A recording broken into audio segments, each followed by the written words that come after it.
Ehituseelarve. Ehituseelarves tuleb arvestada ootamatute kuludega, et ehitusprotsess ei toppaks ning potentsiaalsed probleemid hõlpsa lahenduse leiaks. Käesolevas videos räägib täieliku rekonstrueerimise lõpufaasis olev eramu omanik, kuidas ehituseelarve protsessis edukalt navigeerida ning asjakohast infot jagab valdkonna ekspert. Kas ehitaja esitatud esmases pakkumises ning lõplikus hinnas oli erinevusi?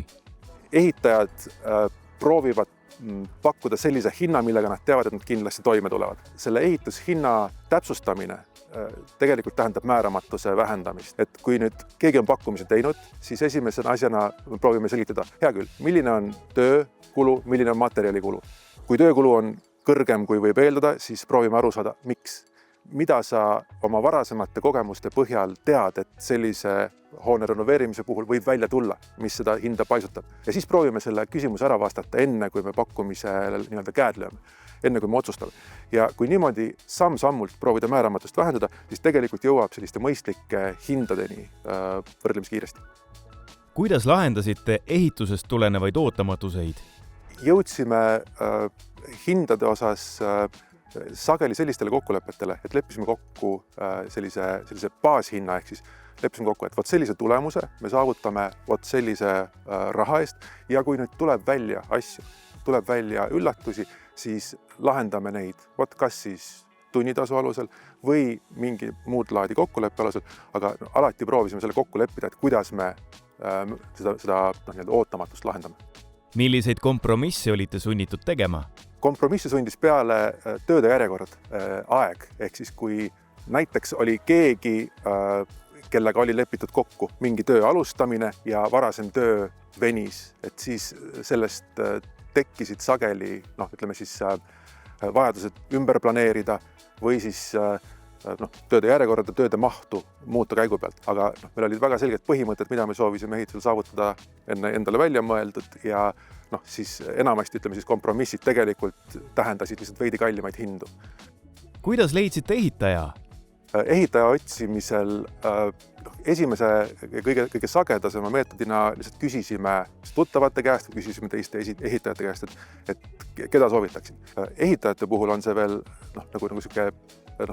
töötab vahest hästi, vahest halvasti, peab aru saama, et kas ehitajad proovivad võib-olla soovitada enda tuttavaid iga hinna eest või siis kui on kokkuleppe ehitajatega, et tuleb saavutada kvaliteet, siis nad soovitavad neid teisi ehitajaid, kellega nad on koos teinud ja kes tagavad mingit resultaadi, mille nad saavad ise alla kirjutada.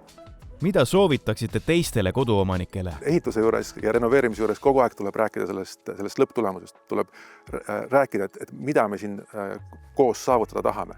Et kui rääkida nendest eesmärkidest, kuidas see asi lõpuks peab välja nägema, mitte sellisest konkreetsest tükist, siis tuleb tulemus parem ja see eeldab väga selgelt sõnastamist, kelle vastutusel mingi lõik on. Kuidas analüüsida ehituseelarvet? Ehituseelarvest arusaamine on kahjuks niipidi, et mida lihtsustatum on projekt ja selle põhjal tehtud eelarve, seda lihtsam on sellest aru saada, aga seda ohtlikum see on, sest sealt võivad olla mõned väga olulised töölõigud välja jäänud. Ehituseelarves on rusikareegel, mida rohkem ridu, seda parem ja mida rohkem otsuseid on juba projekteerimise faasis langetatud, kuni materjali valikuid välja, seda lihtsam on tegelikult koostada täpset eelarvet ja seda vähem on hiljem oht, et tuleb halbu üllatusi, et tuleb lisakulusid kuskilt. Kuidas prognoosida tööde maksumust?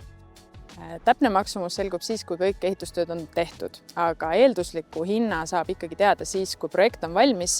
Projekti pealt on koostatud mahutabel ja mahutabeli põhjal on ehitusettevõtted teinud hinnapakkumised. Mahutabel on ehitustööde nimekiri koos iga töölõigu juures oleva mahuga, näiteks seinad ruutmeetrites, aknad tükiarvudes või milles iganes, mille põhjal siis on võimalik kokku arvutada, et kui palju tööd on vaja teha selleks, et hoone saaks rekonstrueeritud.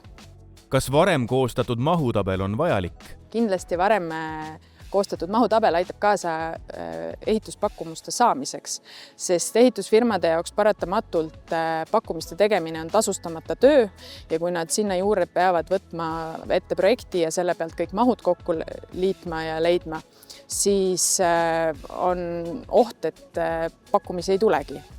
Kas ehitaja aitab koduomaniku eelarveliste küsimustega?